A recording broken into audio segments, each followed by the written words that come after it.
আসসালামু আলাইকুম প্রিয় দর্শক, অন্য মঞ্চের আলোচনায় আপনাদের সকলকে আমন্ত্রণ জানাচ্ছি। বিএনপি সরকারের 5 মাসের মাথায় শিক্ষার্থীরা আন্দোলনে নেমেছে। শুধু আন্দোলনেই নামেনি, শিক্ষামন্ত্রীর মন্তব্যের জবাব দিতে গিয়ে তারা ব্রয়লার চিকেন পার্টিও গঠন করে ফেলেছে। ভারতের ককরোচ জনতা পার্টির আদলে সামাজিক মাধ্যমে খোলা ব্রয়লার চিকেন পার্টির খবর দ্রুত ছড়িয়ে পড়ছে। আর শিক্ষামন্ত্রীর ভাষায়, যারাই ব্রয়লার বা ফার্মের মুরগি, সেই উচ্চ মাধ্যমিকের শিক্ষার্থীরা তারই পদত্যাগের দাবিতে রাজধানী ঢাকা সহ দেশের প্রধান প্রধান শহরগুলোতে রাজপথ অবরোধ করেছে। একদিকে চরম প্রাকৃতিক বৈরী পরিবেশের মধ্যে পরীক্ষা দিতে বাধ্য হওয়া, আবার সেই পরীক্ষার প্রশ্নপত্রে ভুল থাকা, সাথে শিক্ষামন্ত্রীর ব্রয়লার মুরগির সম্বোধন বাংলাদেশের জেনজির একটি পক্ষকে বেশ তাতিয়ে দিয়েছে। মাত্র 5 মাসের মধ্যে উচ্চ মাধ্যমিক পর্যায়ের শিক্ষার্থীদের দেশব্যাপী এমন আন্দোলন সরকারের শীর্ষ মহলকে ভাবিয়ে তুলেছে। কারণ আন্দোলন শুধু ঢাকা ও ঢাকার বাইরেই নয়, এমনকি প্রধানমন্ত্রী তারেক রহমান যখন ঢাকা বিশ্ববিদ্যালয়ে একটি অনুষ্ঠানে যোগ দিতে গিয়েছিলেন, সেখানেও শিক্ষার্থীরা বিক্ষোভ করেছেন। পরিস্থিতি নিয়ন্ত্রণে রাখতে ঢাবিতে বিজিবিও মোতায়েন করা হয়েছে। সংসদে এ নিয়ে প্রশ্নের মুখোমুখি হতে হয়েছে শিক্ষামন্ত্রীকে। শিক্ষামন্ত্রী তার মন্তব্যের জন্য দুঃখ প্রকাশ করেছেন। তিনি অবশ্য জলাবদ্ধতা আর বন্যার মধ্যে পরীক্ষা নেওয়ার দায় চাপিয়েছেন আবহাওয়া অধিদপ্তরের ভুল তথ্যের উপর।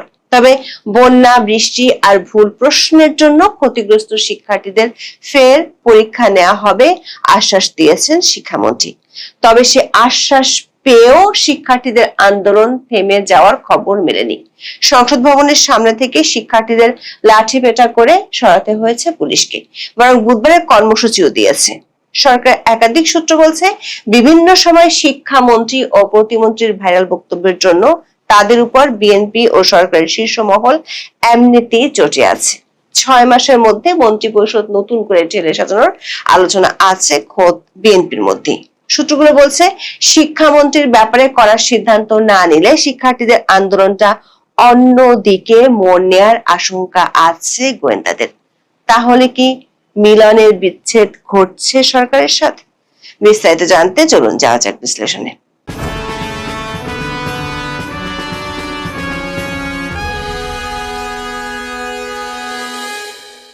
টানা কয়েকদিনে ভারী বর্ষণে বাংলাদেশের বিভিন্ন অঞ্চল পানির নিচে তলিয়ে গেছে। বিশেষ করে চট্টগ্রাম বিভাগের পরিস্থিতি বেশ নাজুক। চট্টগ্রাম সহ বেশ কয়েকটি জেলার বন্যায় ইতিমধ্যে সরকারিভাবে 54 জন মারা যাওয়ার কথা বলা হয়েছে। এরই মধ্যে চলছে এইচএসসি পরীক্ষা। বৈরী আবহাওয়ার কারণে ইতিমধ্যে চট্টগ্রাম শিক্ষা বোর্ডের কিছু পরীক্ষা স্থগিত করা হয়েছে। তাহলে কেন হঠাৎ শিক্ষামন্ত্রী পদত্যাগ দাবিতে রাস্তায় নেমেছে শিক্ষার্থীরা? ঘটনার সূত্রপাত 13 জুলাই সোমবারের পরীক্ষাকে ঘিরে। টানা বৃষ্টি ও জলাবদ্ধতার মধ্যেই পরীক্ষা দিতে বাধ্য হয় উচ্চ মাধ্যমিকের শিক্ষার্থীরা। সামাজিক মাধ্যমে শিক্ষার্থীদের চরম দুর্ভোগের ভিডিও ছড়িয়ে পড়ে। ভিডিওগুলোতে দেখা যায় কোথাও হাঁটু, কোথাও কোমর সমান পানির মধ্যে পরীক্ষার্থীদের কেন্দ্রে যেতে হচ্ছিল। কেউ পানিতে নর্দমায় পড়ে যাচ্ছে, এমন ভিডিও সামাজিক মাধ্যমে ছড়িয়েছে। এসব ভিডিওতে শিক্ষার্থী ও অভিভাবকদের ব্যাপক ক্ষোভ প্রকাশ করতেও দেখা গেছে। এর মধ্যে 13 জুলাই অনুষ্ঠিত পদার্থ বিজ্ঞান প্রথম পত্রের পরীক্ষায় যমুনা সেটের সৃজনশীল অংশের 6 ও 7 নম্বর প্রশ্নে দুটি গুরুতর বৈজ্ঞানিক ও গাণিতিক ভুল ছিল, যা পরীক্ষার্থীদের মানসিক ভারসাম্যকে বিপর্যস্ত করে তোলে। রাজশাহী বিশ্ববিদ্যালয়ের পদার্থবিজ্ঞান বিভাগের সাবেক উপাচার্য ও বিশিষ্ট পদার্থবিদ অধ্যাপক ডক্টর সালেহ হাসান নকিব সামাজিক যোগাযোগ মাধ্যমে একটি দীর্ঘ বিশ্লেষণধর্মী পোস্টে প্রশ্ন প্রণয়নকারীদের তীব্র সমালোচনা করেছেন। তিনি উল্লেখ করেন, এসএসসি ও এইচএসসির মতো দেশের সবচেয়ে বড় দুটি পাবলিক পরীক্ষায় এ ধরনের ভুল কোনোভাবেই গ্রহণযোগ্য নয়। একদিকে কোমর সমান পানির মধ্যে পরীক্ষা দিতে যাওয়া, আবার হলে গিয়ে দেখেছে প্রশ্ন আছে মারাত্মক ভুল। তাতে ক্ষোভে ফুঁসছিল শিক্ষার্থীরা। এই আগুনের মধ্যে ঘি ঢেলেছে 13 জুলাই রাতে সামাজিক যোগাযোগ মাধ্যমে ছড়িয়ে পড়া শিক্ষামন্ত্রী আনামা এহসানুল হক মিলনের 1.5 মিনিটের একটি অডিও ক্লিপ। ফোনালাপটি ছিল মূলত রাজধানীর ঢাকা সিটি কলেজের একজন নারী পরীক্ষার্থী এবং তার অভিভাবকের সাথে শিক্ষামন্ত্রীর। রবিবার রাতে ওই ছাত্রীর অভিভাবক তার মেয়ের পরীক্ষা নিয়ে চরম উদ্বেগের কারণে শিক্ষামন্ত্রীকে হোয়াটসঅ্যাপে ফোন করেন এবং মেয়েকে অভয় দেওয়ার অনুরোধ জানান। ফোনালাপে শোনা যায়, শিক্ষার্থীটি যখন গত কয়েকদিনের বৃষ্টিতে ভিজে পরীক্ষা দেওয়ার কারণে নিজের এবং সহপাঠীদের মারাত্মক জ্বর ও অসুস্থতার কথা তুলে ধরে এবং পরীক্ষার সাময়িক পেছানোর আকুতি জানায়, তখন শিক্ষামন্ত্রী ডক্টর মিলন অত্যন্ত অপ্রীতিকর এবং উপহাসমূলক সুরে মন্তব্য করেন। তিনি ওই ফোনালাপে শিক্ষার্থীদেরকে ফার্মের মুরগি বলে সম্বোধন করেন। এই ফোনালাপের ভাষা ও টোন সামাজিক যোগাযোগ মাধ্যমে সাধারণ পরীক্ষার্থী ও নাগরিকদের মাঝে তীব্র ক্ষোভের জন্ম দেয়। পূর্ব ঘোষণা অনুযায়ী শিক্ষার্থীরা 14 জুলাই সকাল থেকে আন্দোলনে নামে। সকালে রাজধানীর সায়েন্স ল্যাব মোড়ে শিক্ষার্থীরা অবরোধ করেন। পরে ঢাকা বিশ্ববিদ্যালয়ের ভিসি চত্বরের সামনে যান। বিশ্ববিদ্যালয়ের দিকে গেলে সেখানে পুলিশ তাদের বাধা দেয়। এ সময় একটি অনুষ্ঠানে যোগ দিতে প্রধানমন্ত্রী তারেক রহমান ঢাকা বিশ্ববিদ্যালয়ে ছিলেন। পরে শিক্ষার্থীরা পলাশীর মোড় হয়ে ঢাকা বোর্ডের সামনে যান। শিক্ষার্থীরা বেলা 2:45টার দিকে বকশীবাজারে ঢাকার মাধ্যমিক ও উচ্চ মাধ্যমিক শিক্ষা বোর্ডের সামনে অবস্থান করেছেন। সেখানে তারা শিক্ষামন্ত্রীর পদত্যাগ দাবি করেন ও ভুয়া ভুয়া স্লোগান দেন। শিক্ষার্থীরা উত্তরায় ঢাকা ময়মনসিংহ মহাসড়ক, বরিশালে ঢাকা বরিশাল মহাসড়কে অবরোধ করেছেন। ময়মনসিংহ টাঙ্গাইল মহাসড়কও অবরোধ করেন শিক্ষার্থীরা। এছাড়া কুমিল্লা, বগুড়া, ময়মনসিংহে বিক্ষোভ সমাবেশ করেছেন শিক্ষার্থীরা। শিক্ষার্থীদের আন্দোলনের অন্যতম স্লোগান হয়ে ওঠে, আমরা রাজপথের বাঘ, ফার্মের মুরগি নয়। শিক্ষার্থীরা ক্ষোভ প্রকাশ করে বলেন, শিক্ষামন্ত্রীর ভাষা জ্ঞান এবং শিক্ষার্থীদের মনস্তত্ত্ব বোঝার ক্ষমতায় মারাত্মক ঘাটতি রয়েছে, তাই তিনি এই দায়িত্বে থাকার যোগ্যতা হারিয়েছেন। কোন সুনির্দিষ্ট রাজনৈতিক ব্যানার ছাড়াই শিক্ষার্থী ঐক্য এবং সাধারণ শিক্ষার্থী বৃন্দ ব্যানারে এই আন্দোলন ছড়িয়ে পড়ে। প্রথম আলোর এক খবরে বলা হয়েছে, বরিশাল, বগুড়া, ময়মনসিংহ, টাঙ্গাইল, রাজশাহী, সুনামগঞ্জ, তারাগঞ্জ, কুমিল্লা, সিলেট, কুড়িগ্রাম, নওগাঁয় শিক্ষামন্ত্রীর পদত্যাগের দাবিতে বিক্ষোভ হয়েছে। ঢাকার সায়েন্স ল্যাবে শিক্ষার্থীদের আন্দোলন চলার মধ্যে জাতীয় সংসদে প্রশ্নোত্তরে শিক্ষার্থীদের বিষয়গুলো দেখার আশ্বাস দিয়ে তাদের পড়ার টেবিলে ফেরার অনুরোধ জানান শিক্ষামন্ত্রী। এইচএসসির পদার্থ বিজ্ঞান বিষয়ের ভুল প্রশ্নের জন্য পরীক্ষার্থীরা পূর্ণ নম্বর পাবেন জানিয়ে তিনি বলেন, যেসব কেন্দ্রে সমস্যা হয়েছে সেসব কেন্দ্রে প্রয়োজনে পুনরায় পরীক্ষা নেওয়া হবে। শিক্ষামন্ত্রীর এই ঘোষণার পর বিকেল 5:20 দিকে শিক্ষামন্ত্রীর পদত্যাগ সহ 3 দফা দাবি তুলে ধরেন শিক্ষার্থীরা। সেগুলো হলো, অনতিবিলম্বে ওই দিন সন্ধ্যা 6টার মধ্যে শিক্ষামন্ত্রীকে পদত্যাগ করতে হবে এবং অসঙ্গতিপূর্ণ কথাবার্তার জন্য ক্ষমা চাইতে হবে। যারা 13 জুলাই অস্বস্তিকর পরিবেশে পরীক্ষা অংশগ্রহণ করেছেন এবং যারা করেননি সব শিক্ষার্থীদের পুনরায় পরীক্ষা নিতে হবে এবং আগামীকালের অর্থাৎ 15 জুলাইয়ের পরীক্ষা স্থগিত করতে হবে। পরীক্ষার নতুন রুটিন প্রকাশ করতে হবে এবং প্রশ্নপত্র শিক্ষার্থী বান্ধব হতে হবে। এরপর শিক্ষার্থীরা চলে যান জাতীয় সংসদ ভবনের সামনে। জাতীয় সংসদে অধিবেশন চলার মধ্যে সন্ধ্যা 6টা থেকে মানিক মিয়া অ্যাভিনিউতে অবস্থান নিয়ে ভুয়া ভুয়া স্লোগান দেন তারা। এদিকে সন্ধ্যায় শিক্ষামন্ত্রী তার বক্তব্যের জন্য সংসদে দুঃখ প্রকাশ করেছেন। সূত্রগুলো বলছে, মন্ত্রীর আশ্বাসে কোনো কাজ হয়নি। শিক্ষার্থীরা বুধবারও তাদের আন্দোলন চালিয়ে যাওয়ার ঘোষণা দিয়ে রেখেছে। বুধবারে এসএসসি ও সমমান পরীক্ষা স্থগিত করা না হলে সচিবালয় শিক্ষা মন্ত্রণালয় অভিমুখে লং মার্চ করার ঘোষণা দিয়ে শেষ পর্যন্ত সংসদ ভবনের সামনে সড়ক ছেড়েছেন আন্দোলনরত পরীক্ষার্থীরা। এর মধ্যে শিক্ষার্থীদের ফার্মের মুরগি বা ব্রয়লার মুরগির সঙ্গে তুলনা করা সোশ্যাল মিডিয়ায় ভাইরাল একটি অডিওকে কেন্দ্র করে বাংলাদেশে ব্যঙ্গাত্মকভাবে আত্মপ্রকাশ করেছে ব্রয়লার চিকেন পার্টি। সামাজিক যোগাযোগ মাধ্যম ফেসবুকে ব্রয়লার চিকেন পার্টি নামে একটি পেজ খোলেন দেশটির জেনজি প্রজন্মের শিক্ষার্থীরা। We are not insulted, we are agent, মানে আমরা অপমানিত নই, আমরা জাগ্রত, এই স্লোগানে খোলা হয় পেজটি। পেজটিতে শিক্ষামন্ত্রীর পদত্যাগের দাবিতে শিক্ষার্থীদের আন্দোলনের বিভিন্ন ব্যঙ্গাত্মক কন্টেন্ট, ছবি ও ভিডিও শেয়ার করা হচ্ছে। অনলাইন অ্যাক্টিভিস্টরা বলছেন, এই প্ল্যাটফর্মটি মূলত ভারতের ককরোচ জনতা পার্টির আদলে তৈরি। গত মে মাসে ভারতের প্রধান বিচারপতি সূর্যকান্ত বেকার তরুণদের ককরোচ বা পরজীবী বলে উল্লেখ করার পর সে দেশে ব্যঙ্গাত্মক প্রতিবাদ হিসেবে ককরোচ জনতা পার্টি গড়ে ওঠে। যুক্তরাষ্ট্র প্রবাসী ভারতীয় শিক্ষার্থী অভিজিৎ দীপকের হাত ধরে শুরু হওয়া সেই অনলাইন আন্দোলনটি পরবর্তীতে ভারতের লাখ লাখ তরুণের বেকারত্ব, প্রশ্ন ফাঁস ও নিয়োগের অনিয়ম বিরোধী বাস্তব আন্দোলনের রূপ নেয়। সরকার একাধিক সূত্র বলছে 13ই জুলাই এমনকি 14ই জুলাই সকাল পর্যন্ত সরকারের শীর্ষ মহল উচ্চ মাধ্যমিক শিক্ষার্থীদের এই আন্দোলনকে খুব বেশি গুরুত্ব দেয়নি, কিন্তু 14ই জুলাই সারা দিন দেশের কমপক্ষে 16টি জেলা থেকে আন্দোলনের খবর আসলে সরকারের টনক নড়ে। সন্ধ্যায় শিক্ষামন্ত্রীকে জরুরি তলব করেন প্রধানমন্ত্রী তারেক রহমান। বিএনপির একাধিক সূত্র বলছে শিক্ষামন্ত্রী এহসানুল হক মিলন ও প্রাথমিক ও গণশিক্ষা প্রতিমন্ত্রী ববি হাজ্জাজের নানা বিব্রতকর মন্তব্য নিয়ে এরই মধ্যে বেশ কয়েকবার সরকারের শীর্ষ মহলে আলোচনা হয়েছে। কয়েকদিন আগে ববি হাজ্জাজ ঢাকা বিশ্ববিদ্যালয়কে নিয়ে অপমানজনক মন্তব্য করে ঢাবি ক্যাম্পাসে সরকারি দলকে বিব্রতকর পরিস্থিতিতে ফেলে দিয়েছিলেন। সরকারের সূত্রগুলো বলছে 5 মাসের মধ্যেই সরকারের বিরুদ্ধে শিক্ষার্থীরা রাস্তায় নেমে পড়ায় বিষয়টিকে সরকারের শীর্ষ মহল মন্ত্রণালয়ের ব্যর্থতা হিসেবে দেখছে। বাংলাদেশের সংবাদ মাধ্যমগুলোতে কয়েকদিন আগেও মন্ত্রিপরিষদ পুনর্গঠনের খবর প্রকাশিত হয়েছে। ওইসব খবরে বলা হয়েছে বেশ কিছু মন্ত্রীকে তারেক রহমান বাদ দিয়ে নতুন অনেক মুখকে অন্তর্ভুক্ত করতে পারেন। ব্রয়লার মুরগি পার্টির আন্দোলন তারেক রহমানের সেই সিদ্ধান্তকে আরো দ্রুত করবে এমন ইঙ্গিত পাওয়া গেছে বিএনপির কয়েকজন শীর্ষ নেতার কাছ থেকে। তবে আন্দোলনের সাথে সাথে শিক্ষামন্ত্রীকে বাদ দেওয়া হলে সেটি রাজনৈতিক ক্ষেত্রে ভুল বার্তা দিবে এমন আশঙ্কা আছে সরকারের মধ্যে। আবার শিক্ষার্থীরা যেভাবে প্রথমে তারেক রহমানের অনুষ্ঠান স্থলে, পরে শিক্ষা বোর্ড থেকে শুরু করে সংসদ ভবনের সামনে গিয়ে আন্দোলন করছে, আবার আন্দোলনটা যেভাবে দেশের নানা জেলায় ছড়িয়ে পড়ছে, তাতে এই আন্দোলনের রেশ দ্রুত টেনে না ধরলে অন্যদিকে মোড় নিতে পারে এমন আশঙ্কার কথা সরকারকে এরই মধ্যে গোয়েন্দারা জানিয়েছেন। এমন পরিস্থিতিতে বিষয়টা সরকারের জন্য উভয় সংকট হয়ে দাঁড়িয়েছে।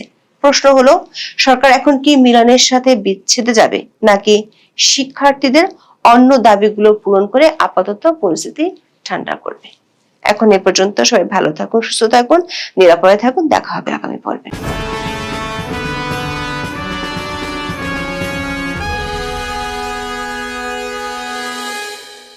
আসসালামু আলাইকুম রহমতুল্লাহি ওয়া বারাকাতুহু। সম্মানিত দর্শক, অবস্থা দৃষ্টিতে মনে হচ্ছে বাংলাদেশের সঙ্গে আমেরিকার যে সম্পর্ক, সেই সম্পর্কটিকে অনেকটা সাহসীর মতো করে আমেরিকা চেপে ধরেছে। এই অঞ্চলে আমেরিকার কতটুকু স্বার্থ আছে, বা আগামীতে বাংলাদেশ নিয়ে আমেরিকা আসলে কিভাবে খেলতে চাচ্ছে, এই বিষয়গুলো নিয়ে আমরা হয়তো এখনো আন্দাজ করতে পারছি না। এবং এটা যে আমাদের দুর্বলতা বা অক্ষমতা, ঠিক তা নয়। মূল ব্যাপার হলো যে প্রযুক্তিতে যে জাতিগুলো এগিয়ে থাকেন,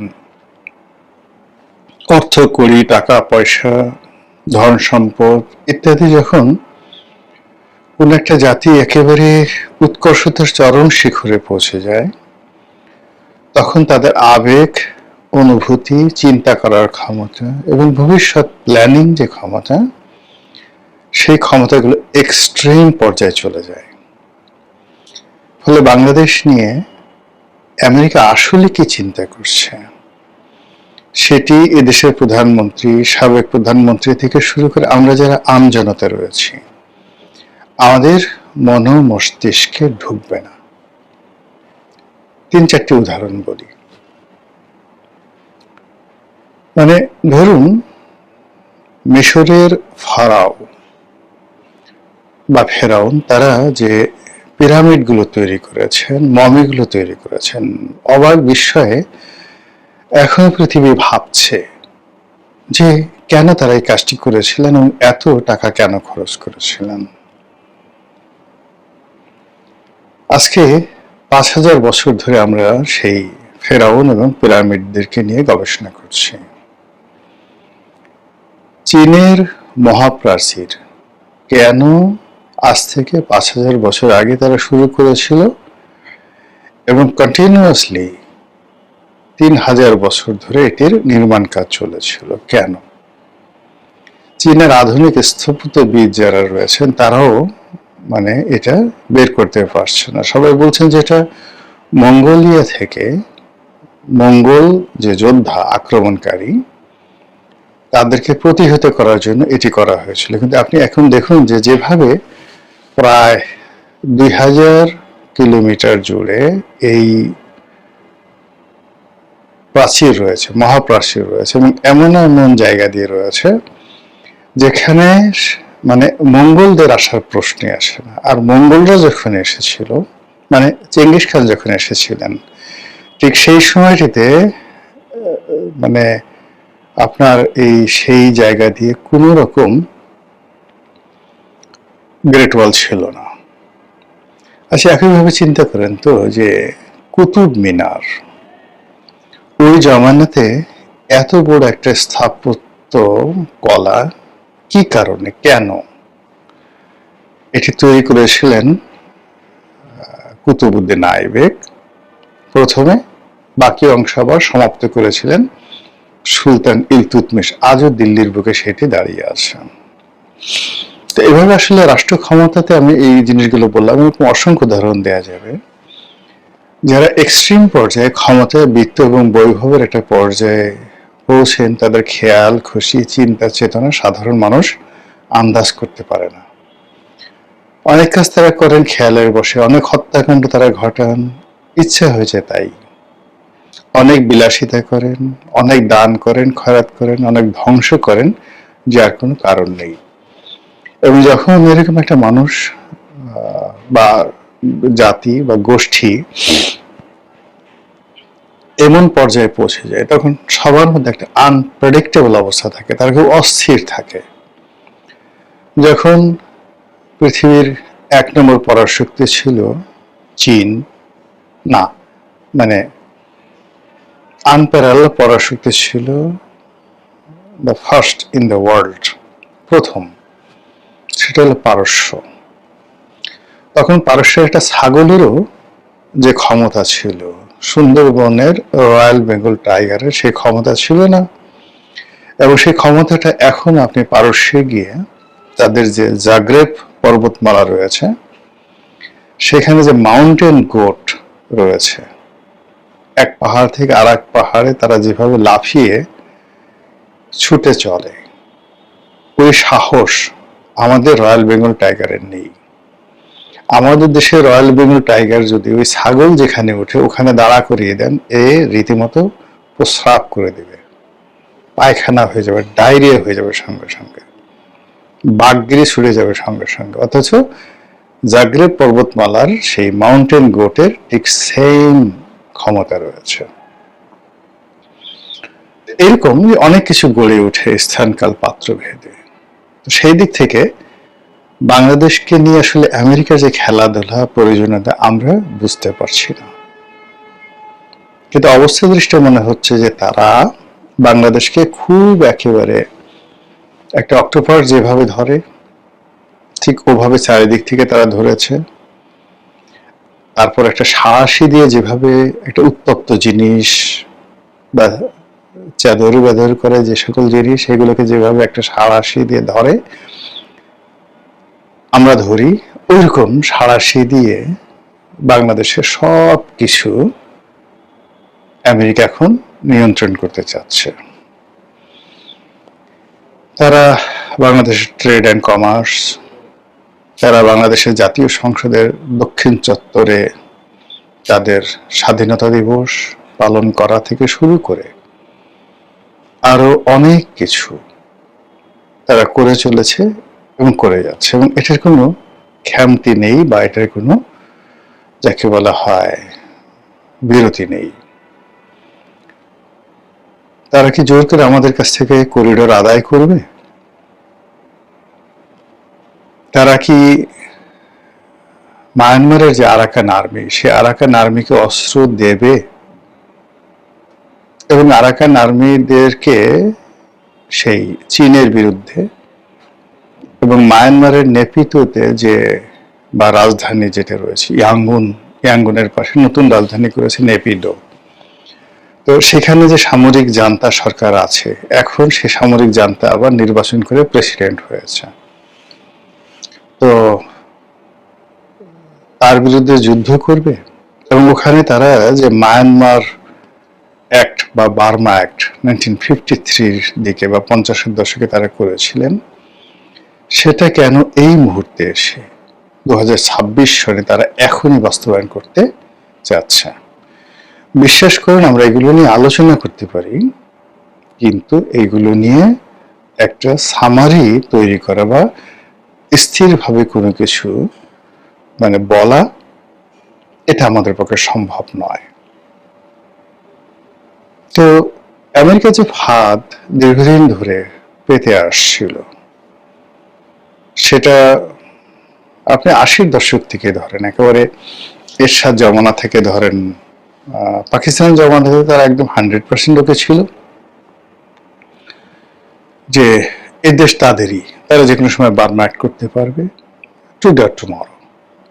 তারা অপেক্ষা করছিল, কিন্তু 71-এর মুক্তিযুদ্ধটি একেবারে তাদের হিসাবের বাইরে হয়ে যায়। তারপর তারা জমের মতো ভয় পেত বঙ্গবন্ধুকে, ভীষণ রকম ভয় পেত। ফলে বঙ্গবন্ধুর জীবদ্দশায় তাকে মারার জন্য, তাকে শেষ করার জন্য, তার রাজনীতি শেষ করার জন্য সর্বশক্তি নিয়োগ করেছে আমেরিকা। জিয়া রহমান সাহেব যখন এলেন, পুরো সময়টা ছিলেন ঝড়ের গতিতে তিনি ঘুরে বেড়িয়েছেন। তার সঙ্গে আমেরিকা বন্ধুত্ব করার চেষ্টা করেছেন, তিনিও আমেরিকার সঙ্গে বন্ধুত্ব করার চেষ্টা করেছিলেন, কিন্তু ওই সময়ের কারণে ফাঁদটি তৈরি হয়নি। কিন্তু এরশাদ জমানাতে এরশাদের সঙ্গে আমেরিকার, ভারতের, মধ্যপ্রাচ্যের একটা অসাধারণ সম্পর্ক ছিল। ঠিক ওই সময়টাতে আমরা রাজপথে কতগুলো স্লোগান দিতাম, যেমন বঙ্গবন্ধুর জমানাতে যেটা দেওয়া হতো, রুশ ভারতের দালালেরা হুঁশিয়ার সাবধান, আর মার্কিন সাম্রাজ্যবাদ নিপাত যাক, এই ব্যাপারে প্রায় সবাই ঐক্যমত্য ছিল 80-র দশকে। এবং আপনাদের মনে আছে যে বাতুল মোকরমের এদিকে একটা আমেরিকান কালচারাল সেন্টার ছিল, একবার সেই কালচারাল সেন্টারে আগুন ধরিয়ে দেওয়া হয়েছিল। তাহলে বোঝার চেষ্টা করুন যে আমেরিকাতে, আমেরিকা যে বাংলাদেশের ব্যাপারে নাক গলাচ্ছে, এটা দীর্ঘদিন ধরে। তারা সেই 70-এর দশক থেকে তারা সমাজের বিভিন্ন স্তরে তাদের এজেন্ট তারা নিয়োগ করে যাচ্ছে, সাংবাদিকদের মধ্য থেকে, ব্যবসায়ীদের মধ্য থেকে, সম্পাদক, মালিক, রাজনীতিবিদ, অনেকের মধ্য থেকে তাদের যে আমেরিকান কালচারাল সেন্টার রয়েছে, সেই কালচারাল সেন্টার, USAID, এরপর অন্যান্য যে সকল দাতব্য সংস্থা রয়েছে সেগুলোর মাধ্যমে, এবং আমেরিকার অনেকগুলো NGOর মাধ্যমে, এগুলো করে এখন একেবারে তারা পরিপূর্ণ। আমাদের সমাজের যত বড় বড় রুই, কাতলা, মৃগেল, পাঙ্গাস, বোয়াল যা কিছু দেখেন আমাদের সমাজে, বেশিরভাগই কিন্তু প্রায় অলমোস্ট 90% পাঙ্গা, এই বড় বড় মাছগুলো, এগুলো আমেরিকার কেনা, কৃতদাস, চাকর। তারা চাকর, তাদের স্ত্রী চাকর, তাদের সন্তান সন্ততি চাকর, পুরো পরিবার চাকর, সারাদিন বাসায় বসে বসে আমেরিকার জিকির করে। তো ঠিক সেই অবস্থাতে শেখ হাসিনার পরিবর্তন হয়েছে, পট পরিবর্তন হয়েছে, তার ক্ষমতা চলে গিয়েছে। সেই ক্ষমতাতে প্রথমে ইউনূস আসছেন, তারপর এখন তারেক রহমান সাহেব আসছেন, কিন্তু দিনকে দিন ক্ষমতা পরিবর্তন হচ্ছে, কিন্তু আমেরিকার যে প্রভুত্ব, আধিপত্য এবং রাজত্বের যে ধারাবাহিকতা আমরা দিনের আলোতে যেটা দেখছি, এতে কমছে না, বরং বেড়ে যাচ্ছে। এবং আগামীতে যে রাজনীতির পট পরিবর্তন হবে, ইভেন যদি কখনো আওয়ামী লীগ চলে আসে, আওয়ামী লীগ অতীতের মতো আর যাকে বলা হয় তিড়িং বিড়িং করে লাভ হবে না। তারা এখন আমেরিকার যে কর্মকাণ্ডগুলো রয়েছে, সেই কর্মকাণ্ডগুলো তারা চালিয়ে নেবে। তারা সেই মায়ের ডাককে মাথায় করে নাচবে। এবং এখন যাদেরকে আপনি দেখতে পাচ্ছেন, ইউনূস জামানাতে যাদেরকে দেখতে পাচ্ছেন, তাদের অনেকেই আবার আওয়ামী লীগের সঙ্গে দেখতে পাবেন যে খাতির হয়ে গেছে। এখন আওয়ামী লীগের দুঃসময়ে যে সমস্ত মানুষ যাকে বলা হয় কণ্ঠ মিলাচ্ছে, আওয়ামী লীগের যদি কখনো সুসময় আসে, আপনি নিশ্চিত থাকেন যে ইউনূস জামানার এবং বর্তমান জামানার অনেক মধুমাছি ডাইরেক্ট শেখ হাসিনার কাছে বা ক্ষমতার কেন্দ্রে যে থাকবেন তাদের কাছে পৌঁছে যাবে, এবং এখন যারা লাফালাফি করছেন তারা ছাগলের 3 নম্বর শিশু হিসেবে ওই সময়টাতে শুধু একটা লাফ দেবে, তাও সম্ভব হবে না। এইভাবে তারা পুরো জাতিকে, যাকে বলা হয় অক্টোপাসের মতো, চেপে ধরেছে। এই যে আমাদের সমাজে অন্ডকোষ ফাটিয়ে দেওয়ার কালচার শুরু হয়েছে। একজন ভিক্ষুক তার যে অর্থ সেটি ছিনিয়ে নিয়ে ছিনতাইকারীরা তাকে মেরে ফেলছে, একজন ভিক্ষুকের। এই যে ঘটনাগুলো এসে মানে একটা ফেইল, এটা সমাজে ফেইল করছে, মানুষের নীতি নৈতিকতা ফেইল করছে, এটা কিন্তু যাকে বলা হয় পশ্চিমাদের একটা চক্রান্ত। পশ্চিমারা যখনই কোনো একটা দেশে সাম্রাজ্যবাদীদের যে ম্যানিফেস্ট, সেই ম্যানিফেস্ট অনুযায়ী অভিযান চালায়, তখন সে জাতির মোরাল ক্যারেজ শেষ করে দেয়, নীতি নৈতিকতা ধ্বংস করে দেয়, এবং সেই জাতি কোনো অবস্থাতেই তাদের সমাজে বুক উঁচু করে, সিনা উঁচু করে জাতির সামনে দাঁড়াতে পারে এরকম একজন লোক থাকে না। সবাইকে মানে কালপ্রিট বানিয়ে দেওয়া হয়। আপনি এখন চিন্তা করুন তো 1980 সনে, ইভেন 1990 সনে আমাদের এই জাতির যে সকল মানুষজন ছিলেন যাদেরকে মুরব্বী বলা হতো, ধরেন একজন সাংবাদিক ফয়েজ আহমেদ, একজন নির্মল সেন, কিচ্ছু ছিল না, কিন্তু একেবারে সাধারণ একজন মানুষ, কিন্তু তারা বিএনপি এবং আওয়ামী লীগ এই দুটো দলকে একত্রে বসাতে পারতেন। তারা এরশাদ সাহেবকে আওয়ামী লীগের সঙ্গে বিএনপির সঙ্গে ঐক্যবদ্ধ হতে বাধ্য করতে পারতেন, এতটুকু ক্ষমতা ছিল। ফয়েজ আহমেদ একজন সাংবাদিক, ওই যে একটা কবিতা লিখেছেন, টিয়ে তোর বাড়ি কোথায়, টিয়ের, আপনারা হয়তো অনেকে মানে ভুলে গেছেন। কিন্তু এই যে দুই নেত্রীর মধ্যে যে মিলন বা তাদের মধ্যে যে সমঝোতা, শেখ হাসিনা এবং খালেদা জিয়ার মধ্যে পুরো কাজটা কিন্তু সেই ফয়েজ আহমেদ সাহেবরা করে দিয়েছিলেন। এখন একজন নির্মল সেন, একজন ফয়েজ আহমেদ এই সমাজে আছে? প্রথমত নেই। আর সমাজে এরকম ভাবে যদি কেউ ফয়েজ আহমেদ হওয়ার চেষ্টা করে, প্রথমত তাকে আওয়ামী লীগের দোসর, জামাতের দোসর, বিএনপির দোসর, ভারতের দোসর, আমেরিকার দোসর, তুমি কার মামুরে, ইত্যাদি ইত্যাদি যাচ্ছে তাই ভাষায় গালাগালি করে এই যে আমাদের সমাজে একটা বিশ্রী পরিবেশ তৈরি হয়েছে। এই যে পরিবেশ তৈরি হওয়ার পেছনে অপসংস্কৃতি, অপপ্রচার যা কিছু হচ্ছে তার প্রতিটির পেছনে পশ্চিমাদের মদত রয়েছে। আর এরকম একটা পরিবেশ পরিস্থিতি যদি বিশৃঙ্খল না হয়, তাহলে তারা তাদের যে কাঙ্ক্ষিত লক্ষ্যবস্তু, সেই লক্ষ্যবস্তু তারা আক্রমণ করতে পারে না, কাঙ্ক্ষিত মাকাম, গন্তব্য, সেখানে তারা পৌঁছতে পারে না। কাজেই এই যে বাংলাদেশের এখন যে সবকিছু এলোমেলো, আর্থিক খাতে এলোমেলো, তারপর প্রশাসন এলোমেলো, পুলিশ এলোমেলো, সব জায়গাতে ফ্রাস্ট্রেশন একটার পর এক বাড়ছে, কান্না চারিদিক থেকে বাড়ছে, এবং কোনো মানুষ, এমনকি যারা বিএনপিতে আছে, বিএনপির যে সমস্ত লোক খেলোয়াড় 3 মাস আগে বা 4 মাস আগে খুব শক্তিশালী ছিল, সে সকল খেলোয়াড় চলে গেছে, নতুন আরেক দল আসছে।